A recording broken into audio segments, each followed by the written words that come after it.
Hi all, welcome to AECS online class. അപ്പോൾ നമുക്കിത് പുതിയ ചാപ്റ്റർ പഠിക്കാം.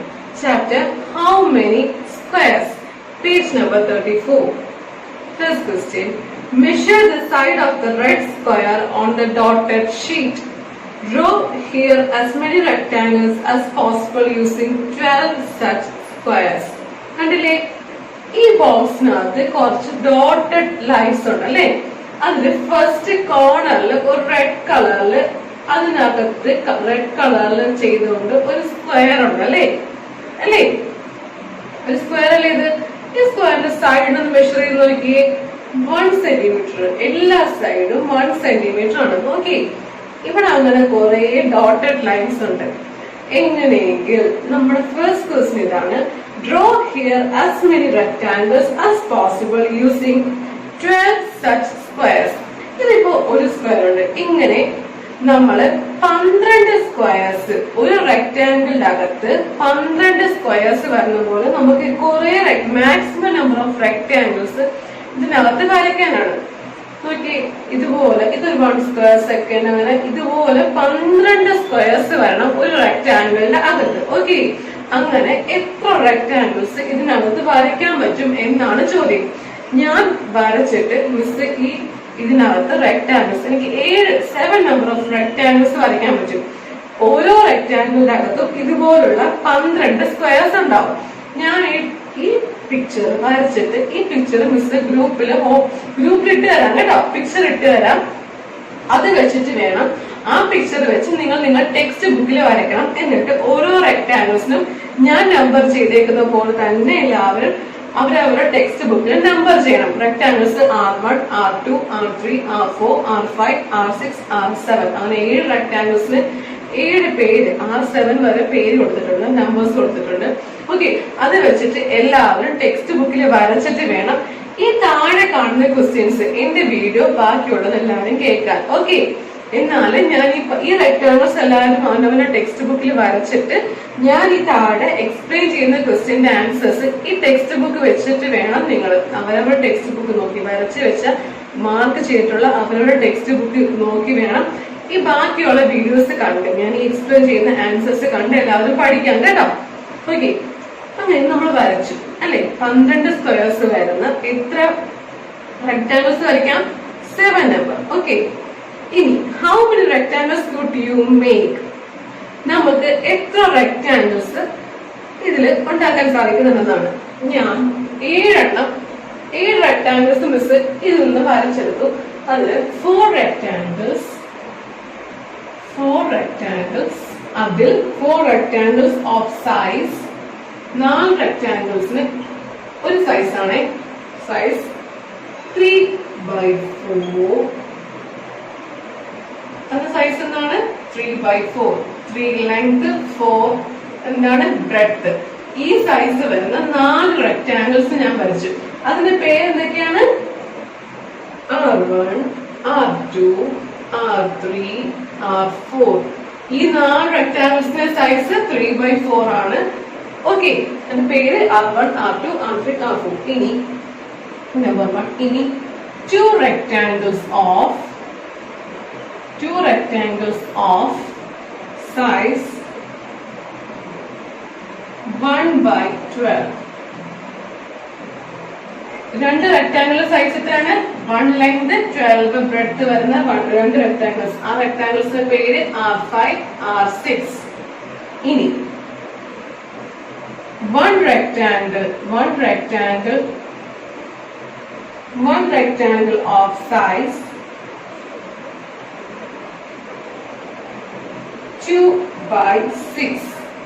ആ റെക്ടാംഗിളിലെ പേര് R7 ആണ്. മറ്റേ ഒരു റെക്ടാംഗിൾ അവസാനം വരുന്ന ആ 7ാമത്തെ റെക്ടാംഗിളിന്റെ സൈസ് എന്താണ്? 2 ലെങ്ത് 2 ബ്രെഡ്ത്ത് 6ഉം പേര് R7. ഈ ക്വസ്റ്റ്യൻ ഈ ഡോട്ടഡ് ലൈൻസ് റെക്ടാംഗിൾ എല്ലാവരും ടെക്സ്റ്റ് ബുക്കിൽ വരച്ചിട്ട് താഴെ മിസ് പഠിക്കുന്ന ക്വസ്റ്റ്യൻസ് എല്ലാവരും ഇതുപോലെ ആൻസേഴ്സ് ആക്കി നോട്ട്ബുക്കിൽ ചെയ്യണം കേട്ടോ.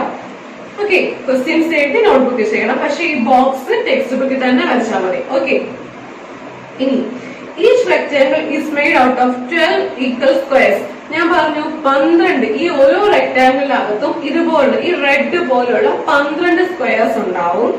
So all have the same area അല്ലെ, അതുകൊണ്ട് എല്ലാത്തിനും ഏരിയ സെയിം ആയിരിക്കും. But the length of the boundary will be different. അത് നിങ്ങൾ ഈ ടെക്സ്റ്റ് ഈ ഫിഗർ മിസ് ഫോട്ടോ ഇട്ട് തരുമ്പോൾ നിങ്ങൾക്ക് മനസ്സിലാവും. അതിന്റെ ബൗണ്ടറിയിൽ വ്യത്യാസമുണ്ട്. അതിന്റെ അകത്തുള്ള ഏരിയ എല്ലാം സെയിം ആ, കാരണം എല്ലാത്തിനും 12 സ്ക്വയർസ് കൊള്ളണം. ഇതുപോലുള്ള 12 സ്ക്വയർസ് കൊള്ളും. അതുകൊണ്ട് ഏരിയ സെയിം ആയിരിക്കും. പക്ഷേ ഇതിന്റെ ബൗണ്ടറി വ്യത്യാസമുണ്ട്, അതിന്റെ അതിർത്തി വ്യത്യാസമുണ്ട്, അതിന്റെ ഷേപ്പിൽ വ്യത്യാസമുണ്ട്. റെക്ടാംഗിൾ തന്നെയാണ്, പലതരത്തിൽ നമുക്ക് റെക്ടാംഗിൾ വരയ്ക്കാം. പക്ഷെ എന്താണ്, ബൗണ്ടറി വ്യത്യാസം വരുന്നതുകൊണ്ട് എന്ത് വ്യത്യാസപ്പെടും? പെരിമീറ്ററിൽ വ്യത്യാസം ഉണ്ടാവും അല്ലെ, പെരിമീറ്ററിൽ വ്യത്യാസമുണ്ട്. Okay, first question, which of these rectangles has the longest perimeter? ഇതിലെ ഏത് റെക്ടാംഗിളിലാണ് ലോങ്സ്റ്റ് പെരിമീറ്റർ ഉള്ളത് എന്ന് നമ്മൾ കണ്ടുപിടിക്കണം. അതിനെല്ലാവരും ടെക്സ്റ്റ് ബുക്കിൽ ഈ ക്വസ്റ്റ്യൻ എഴുതി, ടെക്സ്റ്റിൽ ഈ ക്വസ്റ്റ്യൻ നോട്ടിലോട്ട് എഴുതിയിട്ട് മിസ് ഇപ്പൊ ആൻസർ ചെയ്തു തരും. അത് നോട്ട്ബുക്കിലോട്ട് എഴുതണം കേട്ടോ. അടുത്ത ക്വസ്റ്റ്യൻ നോക്കി, which of these rectangles has the longest perimeter? ഈ R7 വരെയുള്ള റെക്ടാംഗിൾസില് ഏതിനാണ് ഏറ്റവും കൂടുതൽ ലോങ്സ്റ്റ് പെരിമീറ്റർ ഉള്ളത്? ഏത് റെക്ടാംഗിളിനാണ് നമ്മൾ കണ്ടുപിടിക്കണം. അത് നമ്മൾ എന്ത് ചെയ്യണം? ഓരോ റെക്ടാംഗിൾസിന്റെയും പെരിമീറ്റർ കണ്ടുപിടിക്കണം അല്ലെ. ഓക്കെ, ഫസ്റ്റ് ആ ക്വസ്റ്റ്യന്റെ ആൻസർ ആണ് perimeter of rectangles R1, R2, R3, R4. ഈ 4 റെക്ടാംഗിൾസിന്റെയും സൈസ് സെയിം ആണ്. നിങ്ങൾ ആ ടെക്സ്റ്റിൽ ആ മിസ് തന്നേക്കുന്ന ഫിഗർ വരയ്ക്കുമ്പോൾ എല്ലാവർക്കും മനസ്സിലാവും. R1, R2, R3, R4 സൈസുകൾ same ആണ്, അത് ലെങ്ത്തും ബ്രെഡ്ത്തും സെയിം ആണ്. നമുക്കപ്പോ അതിന്റെ ആ റെക്ടാംഗിൾസിന്റെ പെരിമീറ്റർ കണ്ടുപിടിക്കാം. പെരിമീറ്റർ കണ്ടുപിടിക്കേണ്ട ഇക്വേഷൻ എന്താണ്? 2 into L plus B അല്ലെ, 2 into L plus B, 2 into 3 plus 4. ഈ റെക്ടാംഗിൾസിന്റെ പെരിമീറ്റർ 1, 2, 3 ആണ്, ലെങ്ത് 3 ആണ്, പിന്നെ ബ്രെഡ്ത്ത് 4 ആണ്. ബ്രെഡ്ത്ത് എങ്ങനെയാണ്? 1, 2, 3, 4 ആണ് ബ്രെഡ്ത്ത്. ഈ R1, R2, R3, R4. Okay, 2 into 3 plus 4 answer എന്ത് കിട്ടും? 14 സെന്റിമീറ്റർ എന്ന് കിട്ടും. ഇനി perimeter of the rectangles R5, R6 എന്താണ്? ഈ മുകളിലുള്ള R5ന്റെയും R6ന്റെയും പെരിമീറ്റർ കണ്ടുപിടിക്കണം. ഇക്വേഷൻ എന്താണ്? 2 into L plus B. Okay, 2 into 1 centimetre, 2 into 1 centimetre ബ്രെഡ്ത്തും ലെങ്ത് എത്രയാണ്? 12 ആണ്. 2 into 1 plus 12 is equal to 26 centimetre എന്നാണ്. ഓക്കെ, ഇനി പെരിമീറ്റർ ഓഫ് റെക്ടാംഗിൾ R7. ഈ R7 എന്ന റെക്ടാംഗിളിന്റെ പെരിമീറ്റർ കണ്ടുപിടിക്കണം. ലെങ്ത് എത്രയാണ്? 2 ആണ്, ബ്രെഡ്ത്ത് 6 ആണ്. ഓക്കെ, അപ്പോൾ എന്താണ്? 2 into L plus B, 2 into 2 plus 6 എന്താ ആൻസർ കിട്ടും? 16 സെന്റിമീറ്റർ എന്ന് കിട്ടും. ഓക്കെ, ഫസ്റ്റ് ഈ 4 റെക്ടാംഗിൾസിന് 14, സെക്കൻഡ് ഈ 2 റെക്ടാംഗിൾസിന് 26, ഇനി ഈ മൂന്നാമത് ഈ ഒറ്റ റെക്ടാംഗിളില് 16 സെന്റിമീറ്റർ എങ്കിൽ ഇതിൽ ഏറ്റവും ലോങ്സ്റ്റ് ആയിട്ടുള്ള പെരിമീറ്റർ എന്താണ്? ഈ വലിയ ഈ കിട്ടിയേക്കുന്ന ആൻസേഴ്സിന്റെ വലിയ നമ്പർ എഴുതാൻ നോക്കിയാൽ പോലെ. 26, 14, 26, 16. 26 അല്ലെ? 26 വരുന്ന റെക്ടാംഗിൾസ് ഏതൊക്കെയാണ്? R5, R6. സോ ആൻസർ എന്താണ്? R5, R6 has longest perimeter. നോട്ട്ബുക്കിൽ തന്നെ സ്റ്റെപ്സോട് കൂടി എല്ലാവരും മനസ്സിലാക്കി ചെയ്യണം. R5, R6 has longest perimeter എന്ന് എഴുതണം. ഇനി അടുത്ത ക്വസ്റ്റ്യൻ നോക്കി, which of these rectangles has the smallest perimeter? ഈ കൂടുതൽ ഏറ്റവും സ്മോളസ്റ്റ് പെരിമീറ്റർ ആയിട്ടുള്ള ഏത് റെക്ടാംഗിൾസിനാണ്? ഏറ്റവും കുറവ് നമ്പർ വന്നിരിക്കുന്നത് കണ്ടില്ലേ? ഏറ്റവും കുറവ് നമ്പർ വന്നിട്ട് 14 അല്ലേ? So R1, R2, R3, R4 ഈ റെക്ടാംഗിൾസിനാണ് ഏറ്റവും സ്മോളസ്റ്റ് പെരിമീറ്റർ ഉള്ളത് അല്ലെ? ആ റെക്ടാംഗിൾസിനാണ് ഏറ്റവും കുറവ് പെരിമീറ്റർ ഉള്ളത്. ഓക്കെ, ആ ക്വസ്റ്റ്യൻ എഴുതുക, എന്നിട്ട് ആൻസർ എന്ത് എഴുതും? R1, R2, R3, R4 has the smallest perimeter എന്ന് എല്ലാവരും എഴുതണം. ഓക്കെ, ഇനി next 35, page number 35. Measure stamps. Look at these interesting stamps. ആ ഫിഗർ കണ്ടില്ലേ? ആ ഇൻട്രസ്റ്റിംഗ് സ്റ്റാമ്പ്സിന്റെ ആ ഫിഗേഴ്സ് കണ്ടോ മുകളിലുള്ള? First question, how many squares of 1 centimeter sides does stamp A cover? Okay, stamp എയില് എത്ര സൈഡ്സ് ഓഫ് എത്ര 1 സെന്റിമീറ്റർ സൈഡ് ഉള്ള സ്ക്വയർസ് ഉണ്ട്?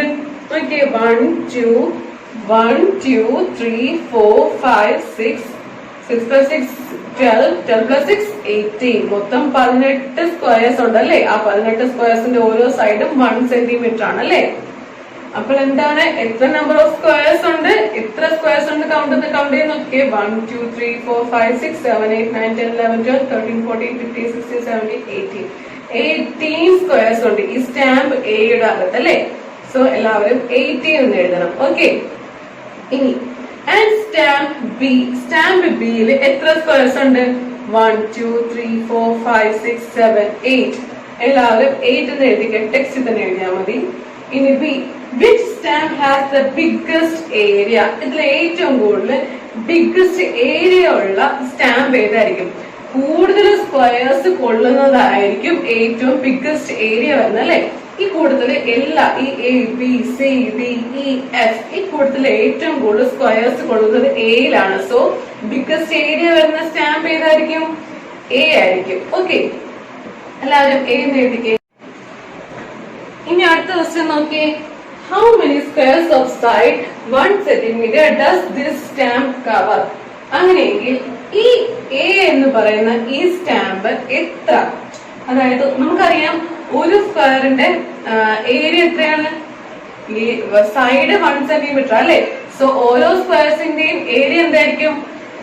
1 സെന്റിമീറ്റർ സ്ക്വയർ അല്ലെ?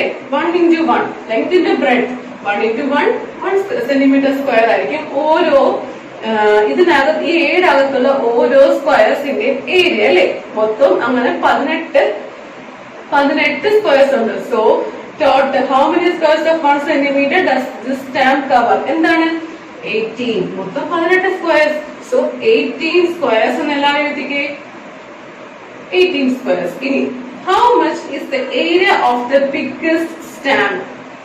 എന്താണ് അതിന്റെ ഏരിയ എന്തായിരിക്കും അല്ലെ? ഓരോ സ്ക്വയർസിന്റെ ഏരിയ 1 സെന്റിമീറ്റർ സ്ക്വയർ ആണ്. അങ്ങനെയെങ്കിൽ മൊത്തം 18 squares. 1 centimetre square plus 1 centimetre square plus 1 centimetre square അങ്ങനെ 18 1 സെന്റിമീറ്റർ സ്ക്വയർസ് ആഡ് ചെയ്ത് നോക്കിക്കേ.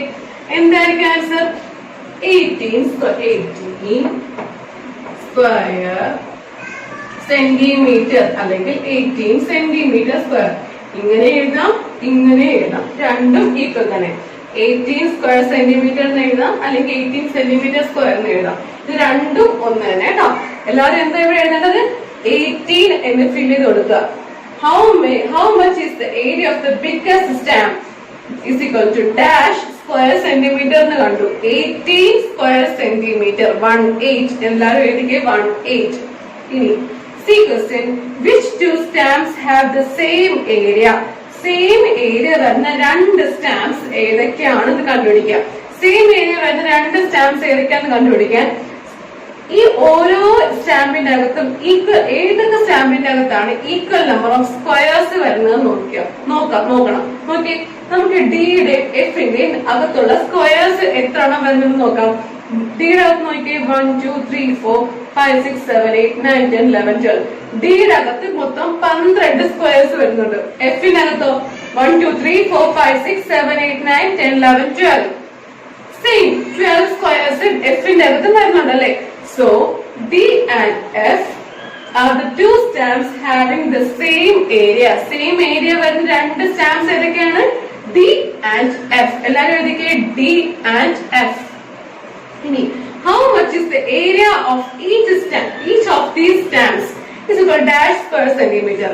എത്രയാണ് ഈ രണ്ട് സ്റ്റാമ്പുകളുടെ ഇടയിലും വരുന്ന ഏരിയ എത്രയാണ്? മിസ്സിന് പറഞ്ഞില്ലേ മൊത്തം 12 സ്ക്വയർസ് ഉണ്ട്. മൊത്തം ഇതിനകത്ത് ഈ ഡിയുടെയും എഫിന്റെ അകത്ത് മൊത്തം 12 സ്ക്വയർസ് ഉണ്ട്. സോ ഏരിയ എന്തായിരിക്കും? 12 സ്ക്വയർ സെന്റിമീറ്റർ അല്ലെങ്കിൽ 12 സെന്റിമീറ്റർ സ്ക്വയർ. 12 സ്ക്വയർ സെന്റിമീറ്റർ അല്ലെങ്കിൽ 12 സെന്റിമീറ്റർ സ്ക്വയർ. ഇത് രണ്ടും ഈക്വൽ ആണ്. എല്ലാവരും ടെക്സ്റ്റിന് എഴുതിക്കുക 12 സ്ക്വയർ സെന്റിമീറ്റർ. 12 square centimeter. ഇനി the area of the smallest stamp is dash square centimeter. ഇതിനകത്ത് ഏറ്റവും കുറവുള്ള ഏരിയ വരുന്ന സ്റ്റാമ്പ് ഏതാണ്? ഈ ആണ് അല്ലെ? ഈക്കകത്ത് 4 എന്താണ് 4 സ്ക്വയർസ് മാത്രമേ വരുന്നുള്ളൂ. സോ ഏറ്റവും ഏരിയ കുറവ് വരുന്ന സ്റ്റാമ്പ് ഏതായിരിക്കും? ഇ. അതിന്റെ അകത്തുള്ള ഏരിയ എന്താണ്? 4 1 2 3 4 സ്ക്വയർ സെന്റിമീറ്റർ. എല്ലാവരും എഴുതിക്കേ 4. ഇനി the difference between the area of the smallest and the biggest stamp is.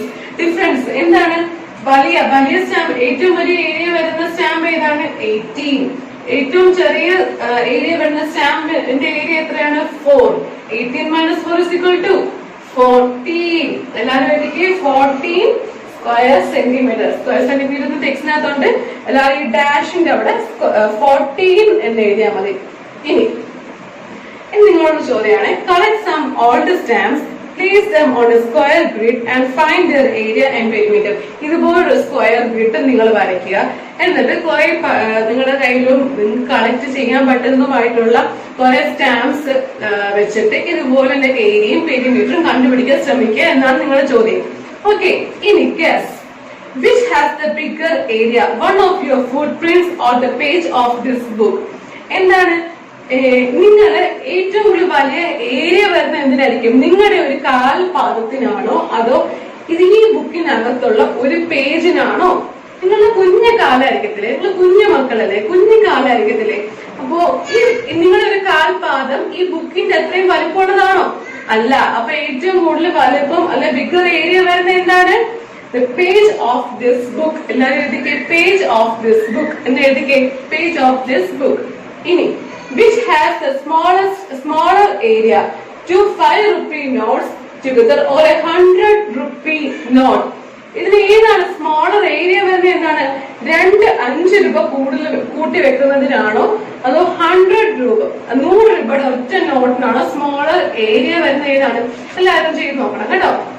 5 രൂപയുടെ രണ്ട് ഇതുപോലെ 2 നോട്ട്സ് എടുത്ത് വെക്കുക. അതിന്റെ ഒരുമിച്ച് വെക്കുക. അതിന്റെ സൈഡ്സ് മെഷർ ചെയ്യുക. സ്കെയിൽ വെച്ച് മെഷർ ചെയ്യുക. ലെങ്ത് ഏതാണ്? ലെങ്ത് മെഷർ ചെയ്യുക, ബ്രെഡ്ത്ത് മെഷർ ചെയ്യുക, ഏരിയ കണ്ടുപിടിക്കുക. എന്താണ് ഏരിയ കണ്ടുപിടിക്കാനുള്ള ഇക്വേഷൻ? L × B എന്നാണ്. L × B, ലെങ്ത് × ബ്രെഡ്ത്ത് എന്നാണ്. ഇനി 100 രൂപയുടെ ഒരു നോട്ട് എടുത്ത് വെക്കുക. അതിന്റെ ഏരിയ, അതിന്റെ സൈഡ്സ് മെഷർ ചെയ്യുക, ലെങ്ത് മെഷർ ചെയ്യുക, ബ്രെഡ്ത്ത് മെഷർ ചെയ്യുക. എന്നിട്ട് ഏരിയ കണ്ടുപിടിക്കാനുള്ള ഇക്വേഷൻ എന്താ? L × B. അതിന്റെ ഏരിയ കണ്ടുപിടിക്കും. എന്നിട്ട് കമ്പയർ ചെയ്ത് നോക്കുക. ഇതിലേതാണ് സ്മോളർ ഏരിയ വരുന്നത്? ഏതായിരിക്കും?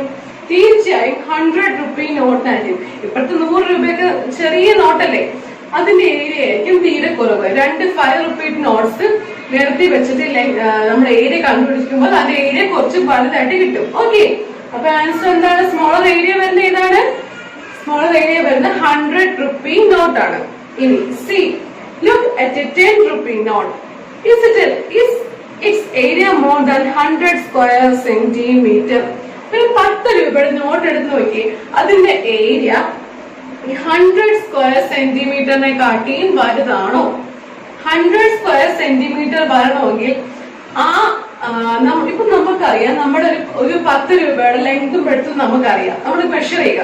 ഒരു 10 രൂപയുടെ ലെങ്തും ബ്രെഡ്ത്തും മെഷർ ചെയ്യുക.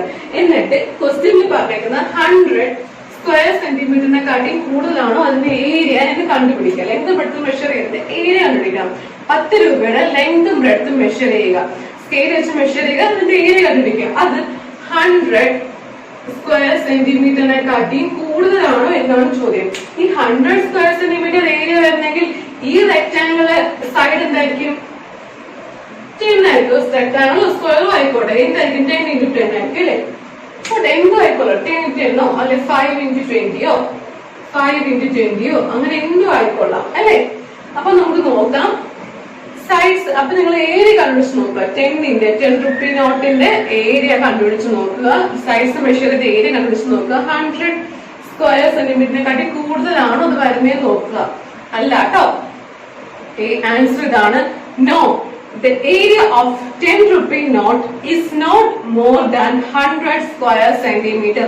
നമുക്ക് 10-rupee നോട്ടിന്റെ ഏരിയ കണ്ടുപിടിക്കുമ്പോൾ 100 സ്ക്വയർ സെന്റിമീറ്ററിനെ കാട്ടിയും കുറഞ്ഞ ഒരു നമ്പറായിരിക്കും നമുക്ക് കിട്ടുന്നത്. അപ്പൊ നമ്മൾ എന്താണ് ആൻസർ എഴുതേണ്ടത്? No, the area of 10-rupee note is not more than 100 square centimeter. Okay. ഇനി അടുത്ത ദിവസം നോക്കി, D is the area of the blue sheet more than the area of the yellow shape. Why?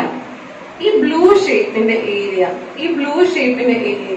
ഈ yellow ഷേപ്പിന്റെ ഏരിയയെക്കാട്ടിയും വലുതാണോ എന്നാണ് ചോദ്യം. ഇങ്ങനെ കണ്ടുപിടിക്കാം. ആദ്യമേ സ്കെയിൽ എടുക്കുക. സ്കെയിൽ എടുത്ത് മെഷർ ചെയ്ത് നോക്കിയേ. ഈ യെല്ലോ കളറിന്റെ ലെങ്ത് എത്ര കിട്ടും? 2.9 സെന്റിമീറ്റർ എന്ന് കിട്ടും. ബ്രെഡ്ത്ത് എന്ത് കിട്ടും? 2.3 സെന്റിമീറ്റർ എന്ന് കിട്ടും. സോ റെക്ടാംഗിൾ ആണ്. ഏരിയ കണ്ടുപിടിക്കാൻ അറിയാം. ഓക്കെ, ഇനി ഇതിന്റെ നമുക്ക് മെഷർ നോക്കാം. ഈ താഴത്തെ ഇത്ര കിട്ടും 5.8 എന്ന് കിട്ടും. ഇതോ 3.6 എന്ന് കിട്ടും. ഈ സ്ലാൻഡിങ് 3.6 എന്ന് കിട്ടും.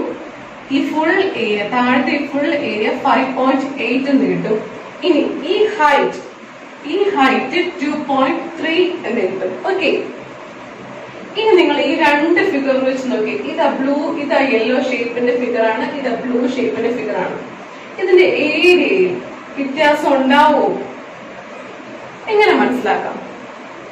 ജസ്റ്റ് ഈ ഫിഗർ നോക്കി നമുക്കറിയാം ബൗണ്ടറീസ് ചേഞ്ച് ആയാല് എന്താ ഏരിയ സെയിം അളവിലുള്ള 2-3 റെക്ടാങ്കിൾസോ എന്ത് ആണെങ്കിലും നമ്മൾ ഫസ്റ്റ് ക്വസ്റ്റ്യൻ പഠിച്ച പോലെ സെയിം അളവായതുകൊണ്ട് ഏരിയ ഈക്വൽ ആയിരിക്കും. പക്ഷെ പെരിമീറ്ററിനോ ആ ബൗണ്ടറി ലൈൻസ് വ്യത്യാസം വന്നുകൊണ്ട് പെരിമീറ്ററിലെ വ്യത്യാസം ഉണ്ടാവും അല്ലെ? ഇവിടെയും ആ കാര്യം തന്നെ ഞാൻ പറയുന്നു. ഇതിന്റെ സൈഡ്സ് എല്ലാം ഈക്വൽ ആയിട്ട് വരും. അത് എങ്ങനെയാന്ന് വെച്ചാൽ അതെ ഈ ട്രയാങ്കിളിന് ഈ ലെങ്ത് 5.8 അല്ലേ? ഇതിന്റെ മിഡ് പോയിന്റ് കണ്ടില്ലേ? ഈ മിഡ് പോയിന്റ് ഞാൻ രണ്ട് ട്രയാങ്കിൾ ആണ് ഇതിനെ സെപ്പറേറ്റ് ചെയ്യുക. അപ്പൊ ഒരു സൈഡ് എന്ത് വരും? 2.9, ഇത് 2.9, ഇത് 2.3, 3.6. ഈ ഒരു സൈഡ് 5.8 എന്ന സൈഡ് രണ്ടായിട്ട് പോകും അല്ലെ? 2.9 ആവും, ഇവിടെ 2.9 ആവും. ഇനി ഞാൻ അതെന്ത് ചെയ്യുന്നറിയാവോ? ഈ 2.9 താഴെ നിൽക്കുമല്ലേ? ഈ 3.6 താഴെ നിൽക്കുമല്ലേ? ഈ സ്ലാൻഡിങ് പൊസിഷന് മുകളിലോട്ട് അറേഞ്ച് ചെയ്തു. ഇതുപോലെ അറേഞ്ച് ചെയ്തു. ഈ കിട്ടിയ ട്രയാങ്കിൾ ഇവിടെ ഉണ്ട്. ഇവിടെ കിട്ടുന്ന ട്രയാങ്കിളോ ഇവിടെയുണ്ട്.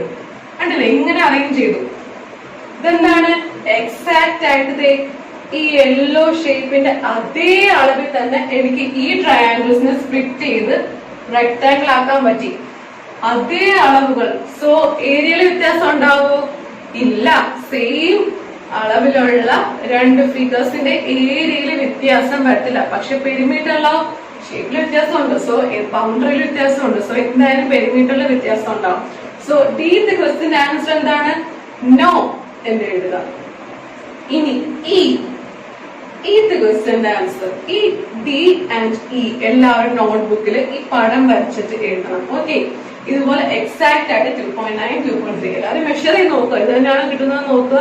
എന്നിട്ട് ഇതുപോലെ എക്സാക്ട് ആയിട്ട് ഈ ട്രയാങ്കിൾ ഈ റെക്ടാങ്കിൾ വരച്ച് ഈത്ത് ക്വസ്റ്റ്യൻ എല്ലാവരും ക്വസ്റ്റ്യൻ എഴുതി ഈ പടം വരച്ച് നോട്ട്ബുക്കിൽ തന്നെ ചെയ്ത് മിസ്റ്റർ ഹോംവർക്ക് ആയിട്ട് ഇട്ടുതരണം. ഇനി ഡി കഴിഞ്ഞു. ഇനി E. Is the perimeter of the yellow shape more than the perimeter of the blue shape? Why? എന്താണ് perimeter of the yellow shape കൂടുതലാണോ നമ്മുടെ ബ്ലൂവിനെ കാട്ടിയും കൂടുതലാണോ എന്ന് കണ്ടുപിടിക്കണം.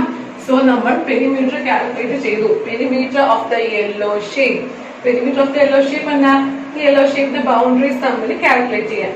2.3 പ്ലസ് ഈ 2.3 പ്ലസ് 2.9 പ്ലസ് 2.9 ആൻസർ എന്ത് കിട്ടി? 10.4 സെന്റിമീറ്റർ എന്ന് കിട്ടി. ഇനി പെരിമീറ്റർ ഓഫ് ദ ബ്ലൂ, ഈ ബ്ലൂ ഷേപ്പിന്റെ പെരിമീറ്റർ കണ്ടുപിടിക്കാൻ 3.6 പ്ലസ് 5.8 ആൻസർ എന്ത് കിട്ടി? 13 സെന്റിമീറ്റർ. ഇതിൽ ഏറ്റവും വലിയ പെരിമീറ്റർ ഉള്ള ഫിഗർ ഏതാണ്? ബ്ലൂ അല്ലേ? നമ്മുടെ ക്വസ്റ്റ്യൻ എന്താണ്? Is the perimeter of the yellow shape more than the perimeter of the blue shape? No. Yellow shape ചെറുതല്ലേ, അത് മോർ ദാൻ അല്ല. സോ എല്ലാവരും എന്താ എഴുതേണ്ടത്? നോ. വൈ എന്നുള്ള ഉത്തരത്തിന് ഈ രണ്ട് പെരിമീറ്റർ ഇതുപോലെ എഴുതി. ഈ രണ്ട് ഫിഗേഴ്സ് ഉണ്ടാവണം. ഇതുപോലെ എഴുതി ഒരു വട്ടം ഫിഗർ വരച്ചാൽ മതി കേട്ടോ. ഡീത്ത് ക്വസ്റ്റ്യൻ എഴുതുമ്പോൾ തന്നെ ഈ ഫിഗർ വരച്ചാൽ മതി. എന്നിട്ട് ഈ എന്ന ക്വസ്റ്റ്യൻ എഴുതി ഈ ആൻസർ എഴുതി. എന്നിട്ട് no, the perimeter of the blue shape is more than the perimeter of the yellow shape എന്ന് എല്ലാവരും നോട്ട്ബുക്കിൽ ചെയ്യണം. ഡി പേജ് നമ്പർ 36 ക്വസ്റ്റ്യനിൽ ഡി ആൻഡ് ഇ നോട്ട്ബുക്കിൽ ചെയ്യണം. ബാക്കി എല്ലാം ടെക്സ്റ്റ് ബുക്കിൽ ചെയ്താൽ മതി. ഇനി പേജ് നമ്പർ 35 ക്വസ്റ്റ്യൻസ് എല്ലാവരും ടെക്സ്റ്റ് ബുക്ക് ചെയ്താൽ മതി. പേജ് നമ്പർ 34 ക്വസ്റ്റ്യന്റെ ആൻസേഴ്സ് അറിയാലോ. മിസ് പറഞ്ഞ ഈ താഴത്തെ 2 ക്വസ്റ്റ്യന്റെ ആൻസേഴ്സ് മിസ് ബോർഡ് എഴുതിയ പോലെ എല്ലാവരും ക്വസ്റ്റ്യൻ എഴുതി ആൻസർ നോട്ട്ബുക്കിൽ ചെയ്യണം. ഈ ഫിഗർ എല്ലാവരും ടെക്സ്റ്റ് ബുക്കിൽ വരച്ചിട്ടുണ്ടാവണം. Okay, all the best.